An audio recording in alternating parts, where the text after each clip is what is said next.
Police commissioner Shri Surat શહેર દ્વારા સુરત શહેરમાં થતા આત્મહત્યાના બનાવો સંબંધે પોલીસ દ્વારા તેને અટકાવવા માટે એક વિશેષ પ્રયાસ હાથ ધરવામાં આવ્યો છે, જેના ભાગરૂપે પ્રાયોગિક ધોરણે આત્મહત્યા નિવારણ હેલ્પલાઇન નંબર શરૂ કરવામાં આવેલ છે। કોઈપણ વ્યક્તિ અભ્યાસ, કારકિર્દી, કૌટુંબિક, માનસિક, વ્યવસાયિક રીતે કોઈપણ કારણસર આત્મહત્યા કરવાના વિચારોથી પીડા અને માનસિક તાણ અનુભવતા હોય અથવા કોઈ તેમના મિત્ર વર્તુળમાં અથવા સગા સંબંધીને કોઈને પણ નિરાશાજનક વિચારો આવતા હોય તે તેમની મદદ માટે પોલીસ વિભાગના નંબર 100 અથવા હેલ્પલાઇન મોબાઈલ નંબર 8128369100 અને બીજો 8128308100 પર સંપર્ક કરવા વિનંતી છે, જેના નિવારણ માટે મનોવૈજ્ઞાનિક સલાહકાર દ્વારા જરૂરી માર્ગદર્શન આપવામાં આવશે। આપની મદદ માટે આ હેલ્પલાઇન પોલીસ કંટ્રોલ રૂમ ખાતે રાઉન્ડ ક્લોક કાર્યરત રહેનાર છે।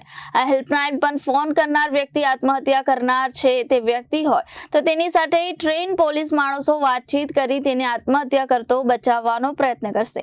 ક્યારેક આવા કોલર તરીકે આત્મહત્યા કરવા જઈ રહેલા વ્યક્તિના સગા સંબંધી કે મિત્ર પણ હોય તો પણ પોલીસ તેને બચાવવા પૂરતા પ્રયત્નો કરશે। ક્યારેક કોઈ વ્યક્તિ આવી પરિસ્થિતિમાં કોઈ મદદની જરૂરિયાત હોય તો પણ આ હેલ્પલાઇનનો સંપર્ક કરી શકે છે।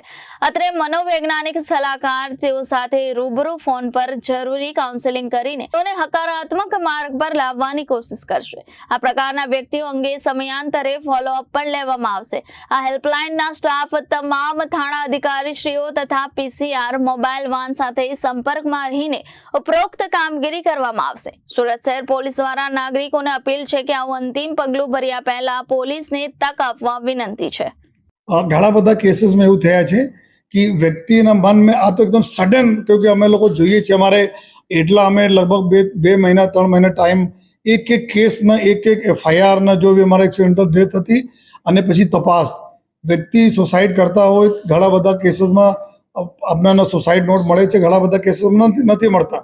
ત્યારે તપાસના અંતે એના પરિવાર, દોસ્ત, યાર, મિત્રોમાંથી જ્યારે તારણ અમે કાઢીએ છીએ ત્યારે જોઈએ છીએ અમે જો પૂરા કઈ પ્રકારના કઈ કારણો લીધે જો એના સુસાઇડ કરે અને પેરેલલી ઘણા બધા જો જાનવા જોગ આ તો એડી થયા કે જાનવા જોગ થાય છે જ્યાં અટેમ્પ્ટ કરતા હોય છે, જો યાર સુસાઇડના અટેમ્પ્ટ કરેલા હોય એના જ્યારે અમે ઇન્ટ્રોગેટ કરીએ છીએ ત્યારે આ વાત આવે છે। ઘણા બધા કેસોમાં આવે છે કે એના વિચાર આવે તો છેલ્લા સમય આપણે દોસ્તના, છેલ્લા સમય આપણે કોઈ સગા સંબંધીના કોઈ ફોન કરેલા છે જેના લીધે એના વિચાર બી ચેન્જ થઈ ગયા। ઘણા બધા એવા લોકો ભાઈ આપણે છે જો નામ અમે નહીં જાહેર કરી શકીએ, પરંતુ લાસ્ટ મોમેન્ટમાં સડન અને એવું પણ તપાસમાં અમે લોકોને આવે છે કે લોકો એકદમ નોર્મલ હોય, ક્યારેક આ કેસ બનતો હોય, આ બધાને ખબર છે કે એકદમ હાવ નોર્મલ હતા, કોઈ તકલીફ નહીં હતી, કોઈ આર્થિક તકલીફ નહીં હતી, પરંતુ એવા ક્યારેક વિચાર સડન વિચાર આવે છે અને જ્યારે વિચાર આવે ત્યારે અગર કોઈ જોડે વાત કરી લે તો એના જો તુરંત આમાંથી બચાવી શકાય। એવા ઘણા બધા કેસીસ અમે લોકો જોઈએ છીએ। જો બ્રિજ ઉપર જો કોઈ અટેમ્પ્ટ કરતા હોય, પબ્લિક નીકળતી હોય, પ્રજાજનો એના જોડે રોકે, વાત કરે,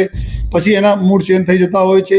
ઘણા બધા કેસીસ એવું છે કે આપણા દોસ્તો સાથે છેલ્લા ઘડીએ વાત કરી લીધા પછી આ મેટર આપણે તો પોલીસ તક આ રીતે કરવા જતા હતા, આ રીઝન હતા તમે લોકો જો તો એના અમે લોકોના અનુભવથી અમે બોલીએ છીએ કે કોઈ પણ છેલ્લા સમય અગર કોઈ સાથે કોન્ટેક્ટ કરે, સગા સંબંધી, મિત્ર, પરિવારજન અથવા અમારી પોલીસ, તો 100% એના જો મૂડ ચેન્જ થઈ જાય છે, એના જ્યારે હોપ લાગે, એક ઉમ્મીદ લાગે જો હે ત્યારે આ ચેન્જ થવાની પૂરી શક્યતા રહે।